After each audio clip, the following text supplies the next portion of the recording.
श्रीराम. आपल्या सर्वांच्या हृदयस्थ वसणाऱ्या आत्मारामास साष्टांग प्रणिपात करून गोस्वामी तुलसीदास रचित श्री रामचरितमानस या ग्रंथातील जो द्वितीय सोपान अयोध्याकांड याचं आपण चिंतन करत आहोत. सज्जन हो, हे आपलाच कथा चिंतन क्रमांक 661. आपण या चिंतन प्रवाहामध्ये या चित्रकूट पर्वतामध्ये प्रभू रामचंद्रांच्या सासूबाई अर्थातच सीताजींची आई सुनैना या राजा दशरथाच्या सर्व राण्या अर्थातच कौसल्या, सुमित्रा आणि कैकेयी यांच्या समाचारासाठी म्हणून त्यांच्या या पर्णकुटीमध्ये येतात. सर्वप्रथम दासींच्याकडून त्यांना मोकळा वेळ आहे याची खातरजमा सुनैनाजींनी केली आणि तत्पश्चात अत्यंत विनयाने आपल्या समाजाच्या समवेत त्या या पर्णकुटीमध्ये येऊन सर्व राण्यांच्या सन्मुख आसन ग्रहण करतात. दोन्ही समाजांमध्ये अत्यंत प्रेम आणि शील याचा झालेला हा संगम आणि त्यामुळे एका विशिष्ट अशा मौन अवस्थेमध्ये या सर्व स्त्रिया मान खाली घालून काय बोलायचं, नेमकं या स्थितीचं विश्लेषण कसं करायचं असा विचार आपल्या मनात करत आहेत. सुनैनाजी शब्दांच्या आधाराने आपल्या भावना व्यक्त करू लागतात आणि म्हणतात की विधाता हा सर्व दृष्टीने या प्रसंगामध्ये आपल्या सर्वांसाठी प्रतिकूल झालेला आहे, परंतु काहीतरी हिशोब असायला हवा. गाईच्या दुधावरचा असलेला फेस हा सारखा करण्यासाठी वज्राघाताची गरज नसते, तो तर हळुवारपणे देखील सरळ होऊ शकतो. परंतु प्रभू रामचंद्र आणि सीताजींसारखा ज्यांचं शील आहे अशा व्यक्तित्वांवरती देखील हा विधाता अत्यंत वज्रासारखा निष्ठुरतेने या प्रसंगाच्या आधाराने येऊन धडकलेला आहे.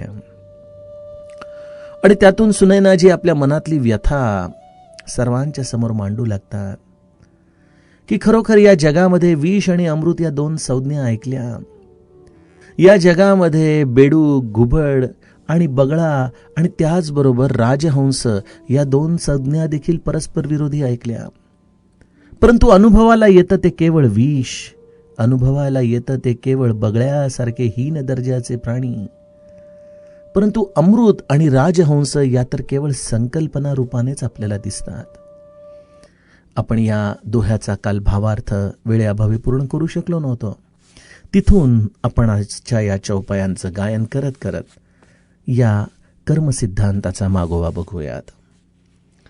सुनिस सोच कह दे बी सुमित्रा, विधि गति बड़ी विपरीत विचित्रा, जो सृजि पालई हरई बहोरी, बाल केली सम विधिमति भोरी, कौसल्या कह दोसु न काहू, करम बिबस दुख सुख छतिलाहू, कठिन करम गति जान विधाता, जो शुभ शुभ सकल फलदाता, ईस रजाई शीस सब ही के,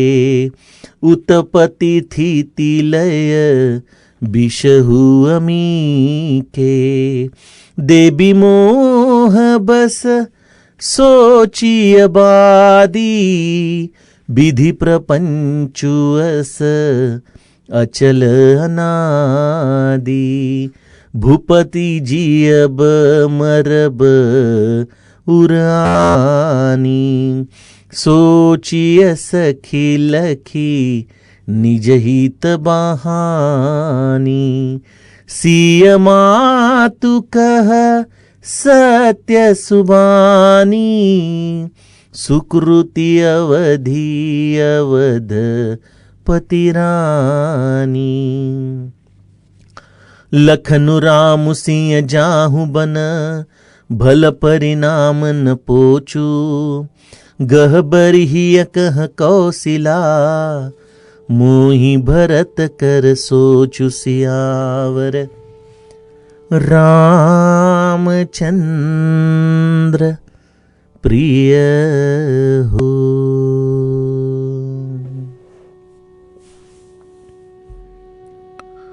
सज्जनो, आपण आजच्या चौपायांमधून 3 व्यक्तित्वांचा तर विचार करणार आहोतच. कुठले 3 व्यक्तित्व? एक सुनैनाजी, दुसऱ्या सुमित्राजी आणि तिसरी माता कौसल्या.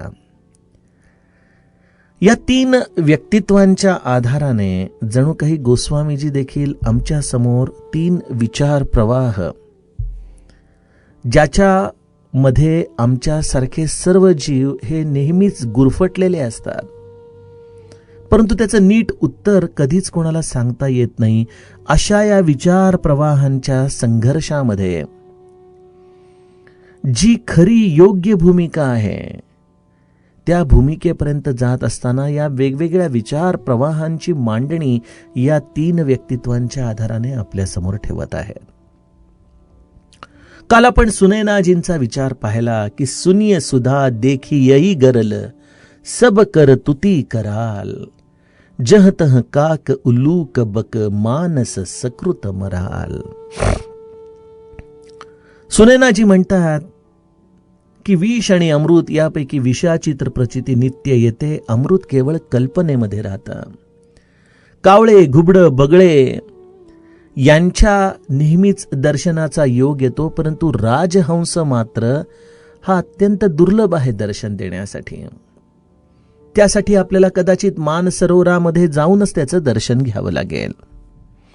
आज योगायोगाने 9 जून आणि बरोबर 1 वर्षापूर्वी 2019ला मानसरोवराचं दर्शन याच दिवशी झालं होतं. रामायण असे संकेत देत असतं जणू काही. असो, मुख्य प्रश्न आहे की सुनैनाजींनी जो हा विचार मांडला आहे, त्या विचाराच्या मागची भूमिका काय आहे? त्यासाठी थोडंसं आपल्याला सुनैनाजींचं व्यक्तित्व देखील अभ्यासलं पाहिजे. त्यासाठी मी एक प्रसंग आपल्या डोळ्यासमोर उभा करतो की जेव्हा धनुष्य यज्ञशाळेमध्ये प्रभू रामचंद्र धनुष्याच्या अत्यंत निकट पोहोचले होते, तेव्हा सुनैनाजींची झालेली अस्थिरता, थोडंसं आपण त्यावरती विचार करूयात. सुनैनाजी आपल्या सख्यांना बोलवून म्हणते की या सभेमध्ये कोणी मनुष्य सामंजस्याने विचार करणारा नाहीये का? आमच्या मंडळींना देखील हे कळत नाहीये का की ते धनुष्य केवढं अवजड, या सुकुमाराचं वय केवढं कोवळं. अरे, इथं शतानंद आहेत, इथं विश्वामित्र आहेत, त्यांना देखील या बालकाची कीव का येत नाहीये? म्हणजे तेव्हा प्रभू रामचंद्र जे या सुनैनाजींचे जावई आहेत, खरं तर ते प्रत्यक्ष परमात्मा त्यांच्या जावयाच्या रूपात त्यांना प्राप्त झालाय. त्यांची कन्या म्हणजे प्रत्यक्ष ही परांबा, ही जगदंबा त्यांच्या घरामध्ये नांदतीये आणि तो आपल्या निजशक्तीला घेण्यासाठी केवळ निमित्त करून या जनकपूरमध्ये आलेला आहे. परंतु सुनैनाजी जीवाचं प्रतिनिधित्व करतायत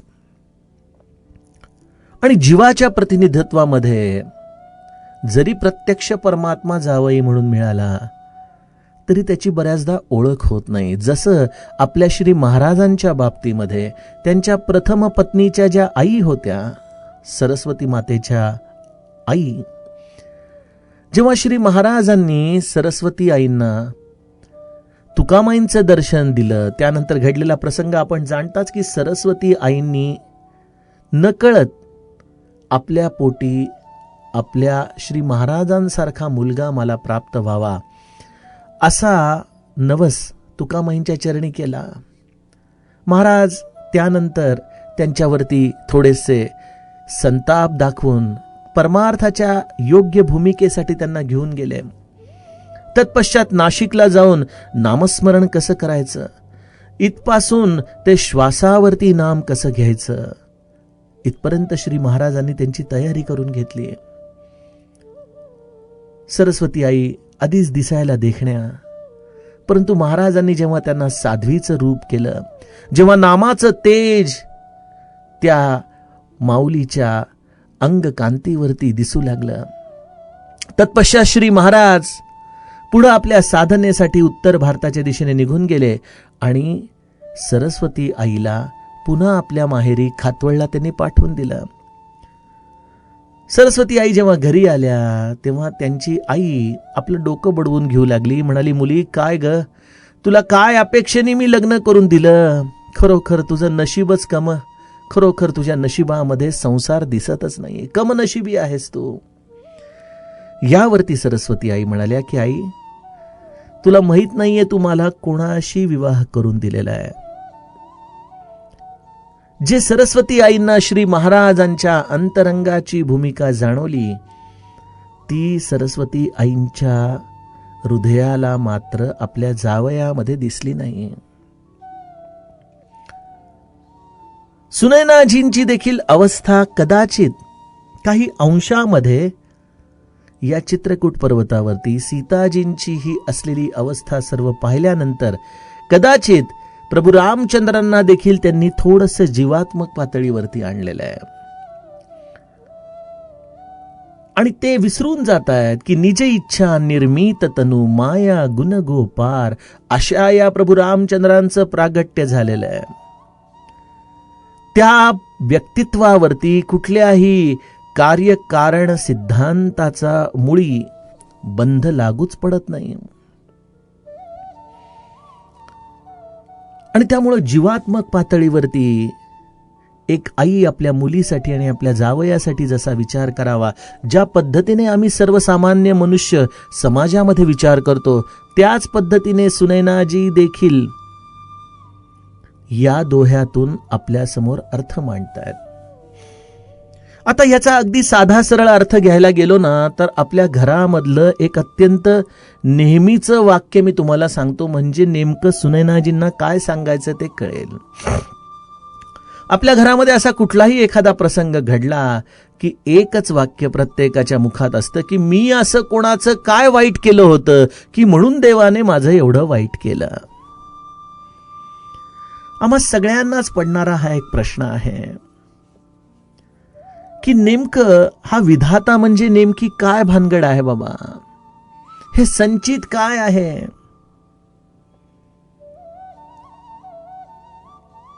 अगदी थोडक्यात सांगायचं झालं तर आपण बघा, आपल्या आयुष्याच्या सुरुवातीला कुठेतरी एखाद्या भाड्याच्या घरामध्ये राहत असतो, तेव्हा आर्थिक परिस्थिती आपली अत्यंत कुमकुवत असते आणि मग त्या भाड्याच्या घरामध्ये राहत असताना एका टप्प्यावरती थोडेसे पैसे साठवत मग कुठंतरी आपलं स्वतःचं घर घेण्याची वेळ येते.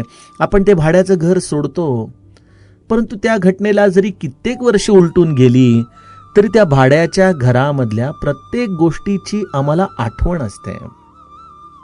आपण खोली परत करतो तेव्हा त्याच्या मालकाला अगदी प्रत्येक गोष्ट परत करतो, पण एक गोष्ट मात्र त्याला परत करत नाही, आणि ते म्हणजे त्या खोलीमध्ये असलेल्या सर्व घटनांच्या आठवणी. सज्जनो, त्याप्रमाणे या भाडेरूपी देहामध्ये आमचा हा परमात्मा भाड्याने राहतोय, भोग घेतोय खरं या देहाच्या आधाराने, आणि त्याचं टिन्युअर संपलं की तो या भाड्याच्या खोलीला रिकामा करतो आणि तो आपल्या मूळ ठिकाणी निघून जातो. परंतु जाताना या देहाच्या आधाराने घडणाऱ्या प्रत्येक कर्माचे संस्कार मात्र तो बरोबर घेऊन जातो. आणि हे संस्कार कसे आहेत?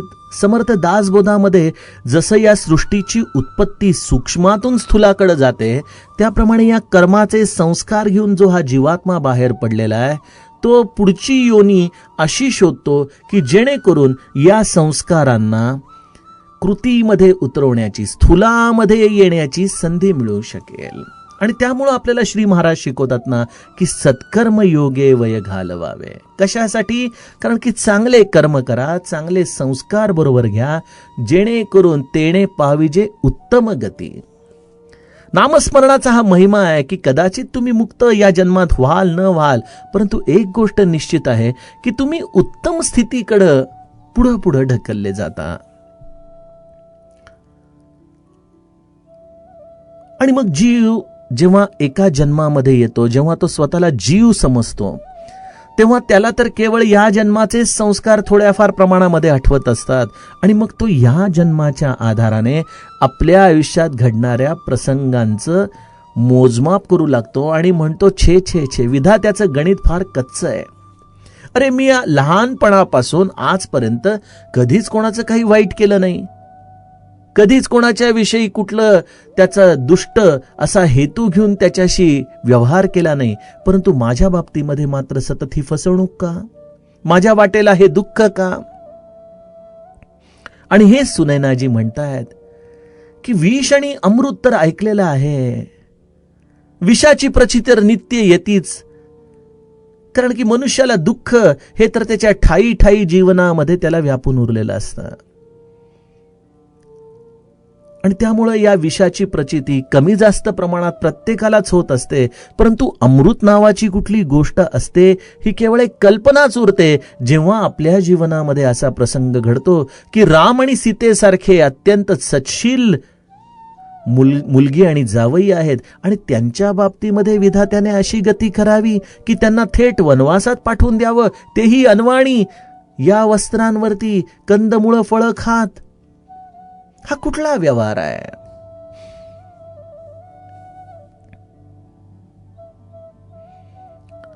विधाता आपल्या कर्मानुसार त्याला जर भोग या जन्मामध्ये देत असेल तर ते अत्यंत विरळ आहे पाहायला मिळणं. जीवा कर्मयोगे जनी जन्म झाला, परी शेवटी काळ मुखी निमाला, महाथोरते मृत्यूपंथेची गेले, किती एकते जन्मले आणि मेले. समर्थ म्हणतात, आम्ही या कर्मचक्रामध्ये अडकलेलो आहे. अनंत जन्मांच्या कर्मांचं कर्जाचं ओझं आहेच, त्यामध्ये आणखीन या जन्माच्या आधाराने आम्ही संस्कारांचं ओझं वाढवतो आणि परत पुढच्या जन्मामध्ये रडत बसतो की हे सर्व आमच्या बाबतीत का? त्यामुळे सुनैनाजींनी आपल्या स्वभावानुसार परमात्मारूपी जावई प्राप्त झाल्यानंतरही जीवात्मक भूमिकेतून त्याचा विचार केलेला आहे. त्यामध्ये कदाचित आपल्या मुलीच्या विषयी असलेलं विशेष प्रेम, जावयाच्या वरती असलेला विशेष स्नेह आणि कुठल्या आईला आपल्या मुलीचा असा संसार झालेला आवडेल. आणि त्यामुळे सुनैनाजींना इथं कुठलाही दोष नाही बरं, कारण की हे वेगवेगळे विचार प्रवाह जे आम्हाला नित्य समाज जीवनामध्ये दिसतात, जणू काही त्याचंच प्रगटीकरण आहे या भावनांमधून. दुसरा एक वर्ग असतो विचारधारेचा, जो परमार्थामध्ये नित्य साधना करतोय, जप तप सर्व काही व्यवस्थित चाललेलं आहे, परंतु त्याच वेळेला दृश्याची आसक्ती संपलेली नाही. आणि मग या दृश्य जगामधल्या इतर जीवांच्या स्थितीकडे तो पाहतो आणि त्यांना मिळत असलेल्या शुभाशुभ कर्मफळांच्या आधाराने तो आपल्या अंतरंगामध्ये विचार करू लागतो की अरे भगवंता, मी तर तुझं नाम घेतो, मी तर तुझी भक्ती करतो, परंतु मला मात्र माझ्या जीवनामध्ये सर्व प्रकारची दुःख भोगावी लागतात. आणि माझ्या बरोबरचे लोक बघ, अरे ते काय काय खातात, काय काय पितात, त्यांच्याकडे कुठलाही संस्कार नाही, ना कुठला परमार्थ आहे, ना काही साधन आहे, परंतु त्यांचं मात्र सगळं व्यवस्थित आहे. हे नेमकं काही कळत नाही बाबा तुझं. आणि अशा विचारांमधून बऱ्याचदा आमच्या मनामध्ये वैषम्य देखील येतं, एक विचित्र वैराग्य येतं, ज्या वैराग्याला आम्ही आसक्तीने ओढवून घेतलेलं असतं. खरं तर वैराग्य हे मनुष्याचा स्वाभाविक स्वभाव झाला पाहिजे. अकारणपणे आता हे असंच आहे, हे आपलं प्रारब्धच आहे, हे आपल्याला भोगावंच लागणार आहे, असा विचार करून आम्ही त्या परमार्थाच्या आनंदाची साधना कधी करू शकत नाही. आणि मग त्यामुळं या विधात्याच्या माथी आम्ही आपल्या अपयशाचं खापर फोडून टाकतो. आणि ती भूमिका सुमित्राजी या संवादामध्ये निभावतायत. सुमित्राजी सुनैनाजींचं हे सगळे शब्द ऐकून झाल्यानंतर अत्यंत शोक करत म्हणतात की आपण जे म्हणत आहात ते योग्यच आहे. खरोखर विधात्याची चालच फार विपरीत आहे हो, फार विचित्र आहे. जो सृष्टीला उत्पन्न करतो, पालन करतो आणि पुन्हा नष्ट करून टाकतो. विधात्याची बुद्धी ही या बालकाच्या खेळाप्रमाणे विवेक शून्य आहे बघा.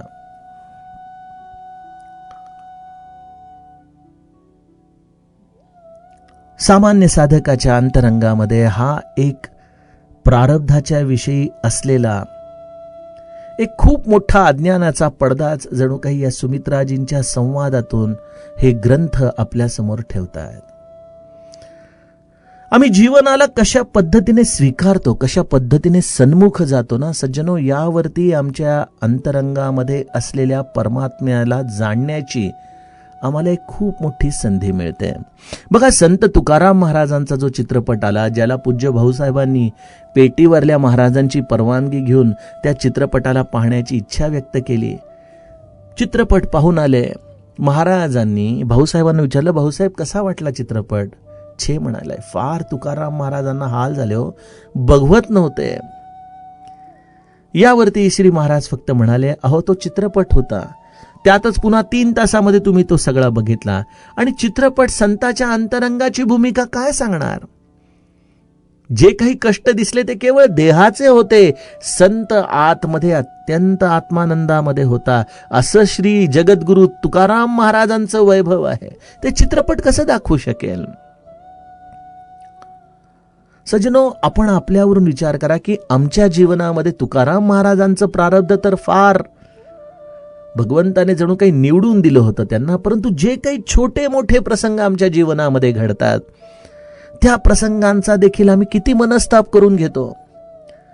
आणि शेवटी अशा एका नकारात्मक भूमिकेमध्ये जातो की विधाता फार विचित्र आहे. संचित नावाची गोष्ट काय आहे काही कळायला तयार नाही. अरे तुम्ही तर सांगता की संचित नाही, श्री महाराजांची इच्छा म्हणा. अरे मग महाराजांची इच्छा अशी का? असं म्हणून आपण आपल्या सद्गुरूला देखील बऱ्याचदा अपराध्याच्या चौकटीमध्ये उभं करतो की तुम्ही माझ्या बाबतीमध्ये असे का वागत आहात? ही विधात्याची गती म्हणू का आपली इच्छा म्हणू, मला हे कळत नाही.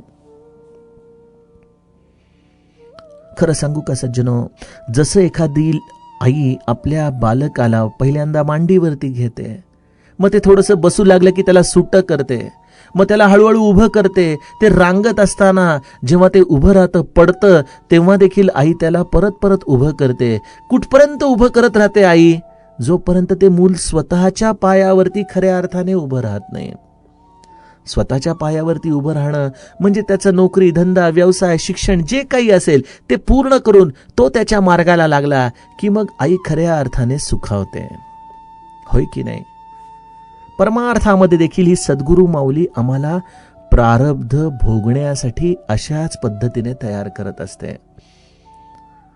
एखाद्या लहान मुलाला जसं आई सर्व गोष्टींपासून सांभाळते, त्याप्रमाणे परमार्थात आमचं जेव्हा मन हे अशा पद्धतीचं असतं, तेव्हा सद्गुरू माऊली देखील आम्हाला वेगवेगळ्या पद्धतीने सांभाळत आपल्या स्वतःच्या पायावरती उभं करत असते बघा.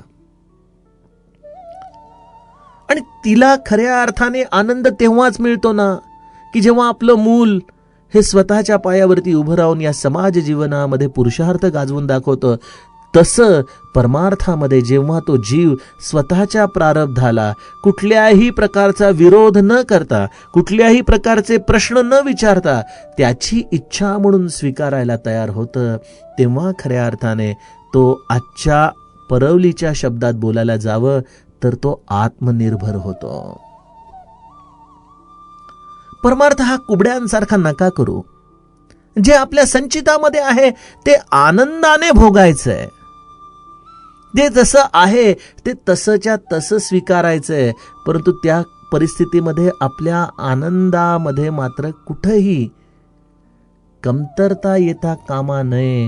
हे परमार्थाचं खरं गणित आहे बघा.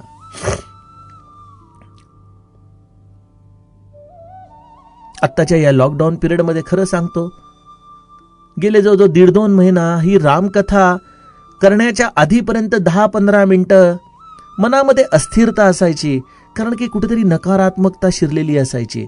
परंतु जेव्हा इथं आसनावरती येऊन रामकथा करायचो तेव्हा जणू काही हे सर्व तरंग हवेतून निघून जायचे, मोकळं होऊन जायचं, स्वच्छ होऊन जायचं अंतरंग. जी वस्तुस्थिती जशी आहे तशी स्वीकारून त्यामध्ये आपल्या आनंदाच्या स्थितीला सांभाळणं, मला वाटतं खऱ्या अर्थाने परमार्थातला पुरुषार्थ आहे. अकारण दोष देत राहणं की हा विधाता विवेक शून्य आहे, ह्याची चाल फार वाकडी आहे, या सर्व गोष्टींनी प्रारब्ध तर बदलणार नाही आणि आनंद देखील आपल्याला मिळणार नाही. मग खरं काय आहे? खरी गोष्ट तर आम्हाला केवळ विवेक समजावून सांगू शकतो सज्जनो, आणि ती विवेकरूपी असलेली अवस्था म्हणजे माता कौसल्य आहे.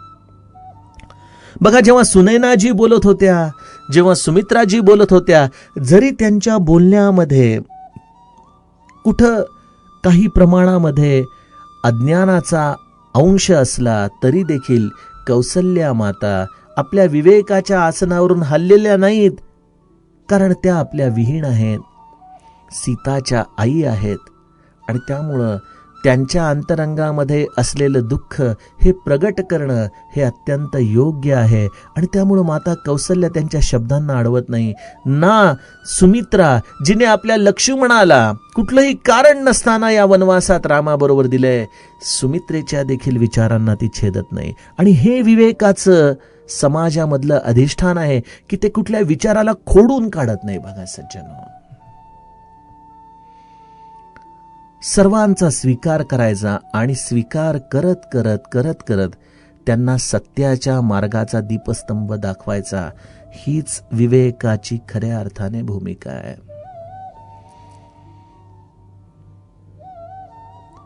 कौसल्या माता म्हणते की खरंच या घडलेल्या सर्व प्रसंगामध्ये कोणाचा दोष नाही, यामध्ये कुठलंही दुःख, सुख, हानी, लाभ या गोष्टींच्या आधाराने विचार करून चालणार नाही. हे सर्व काही कर्माधीन आहे. कर्माची गती अत्यंत कठीण आहे, दुर्विज्ञेय आहे. कठीण कर्म गती जान विधाता. आपण सर्वजण श्रीमद भगवद्गीतेचे अभ्यासक आहात. भगवंताने कर्माची गती यावरती जेवढं विश्लेषण केलेलं आहे, मला वाटतं इतर कुठल्याही ग्रंथाचा अभ्यास आम्हाला या कर्माच्या गतीच्या साठी भगवद्गीता सोडून करायची गरज नाही. परंतु एवढ्या सगळ्या अर्थाने भगवंताने कर्म समजावून सांगितलं, स्थितप्रज्ञाची अवस्था समजून सांगितली, आणि हे कर्म यज्ञ रूपाने कसं करायचं याविषयी देखील अत्यंत विस्तारपूर्वक सांगितलं. आणि हे देखील सांगितलं की या यज्ञाचा जो शेष राहतो त्याचा भोग घेणं देखील पाप आहे. मी चांगली कर्म केली त्यामुळे माझ्या जीवनामध्ये मला चांगले भोग मिळाले, हा विचार देखील पापयुक्तच पुण्य आहे. सज्जनो, आपण आपलं काम करत राहावं, मागं काय होतंय, काय घडतंय याचा खरंच विचार करू नये. कारण आपण जेव्हा असा विचार करायला लागतो की माझ्याकडं तर खूप सत्कर्म आहेत, माझं सगळं चांगलंच होणार, परंतु न जाणे कुठल्या तरी जन्माचं कुठला तरी कर्माचा अंश आपल्या जवळ असेल. ज्याप्रमाणे धृतराष्ट्राचे 100 पुत्र गेल्यानंतर तो देखील रडून विचारू लागला की माझी अशी नेमकी का दुर्गती झाली. आणि तेव्हा कुठल्या तरी एका जन्मामध्ये एका झाडावरती असलेल्या पक्ष्यांच्या घरट्याला या झाडासकट याने जाळून टाकलं, ज्यामध्ये छोटी छोटी पक्ष्यांची 100 पिल्लं जळून गेली होती. तीच 100 पिल्लं जी जळून खाक झाली, त्याच्या कर्माचा संस्कार धृतराष्ट्राला महाभारतामध्ये येऊन सहन करावा लागला होता. माझ्या जीवनामध्ये मी आज सत्कर्म करतोय, आज परमार्थ करतोय, आणि तरी देखील माझ्या जीवनामध्ये आज वाईट घडतंय, याचं कारण मी या जन्माशी त्या कर्मांचा हिशोब करण्याचा प्रयत्न करतो. आणि त्यामुळे भगवद्गीतेत भगवंताने सर्व दृष्टीने कर्मयोग समजावून सांगितला आणि शेवटी कर्मणो ह्यपि बोद्धव्यम बोद्धव्यम च विकर्मणा अकर्मणश्च बोद्धव्यम गहना कर्मणो गती. हे सांगायला भगवंत विसरला नाही. कर्म अकर्म विकर्म या सर्व शब्दांच्या मध्ये तू खूप गुरफटून जाशील बाळा. हे सर्व शब्द अंतःकरणामध्ये नीट समजून घेता घेता तुला तुझ्या संचिताचा ताळमेळ लावता येणं अत्यंत अवघड आहे. परंतु यामधलं एक सत्य तू लक्षात घे की गहना कर्मणो गती. कर्माची गती अत्यंत गहन आहे समजायला. आपल्या या कर्माच्या आधाराने तू आपल्या जीवनामध्ये घडणाऱ्या या संचिताचा हिशोब लावणं सोडून दे. ज्या वेळेला तुला अशा पद्धतीने जीवन जगता येईल तेव्हाच तुला कर्मरूपी यज्ञाच्या उर्वरित शेषाचा प्रसाद न खाल्ल्याचं पुण्य प्राप्त होईल. तू आपलं चांगलं काम करत राहा. तुला तुझ्या जीवनात त्या बदली काय मिळत आहे याचा विचार करण्याची देखील तुला खरं गरज नाही.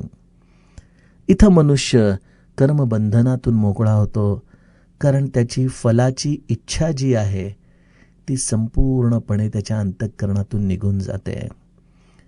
सज्जनो, विषय अत्यंत सुंदर आहे, आपल्या जीवनाशी अत्यंत जवळचा आहे. त्यामुळं आज मी या दोह्याला पूर्ण करत नाही. उद्या भगवंताची इच्छा असेल तर हा दोहा पूर्ण केल्यानंतर पुढच्या दोह्याचा आपण विचार घेण्याचा प्रयत्न करूयात. परंतु आज तरी या 3 देवियांच्या मुखातून ज्या या कर्माचे हे वेगवेगळे विचार आपल्या समोर आलेले आहेत त्याच्या चिंतनामध्ये आपण राहूयात. जानकी जीवन स्मरण जय जय राम.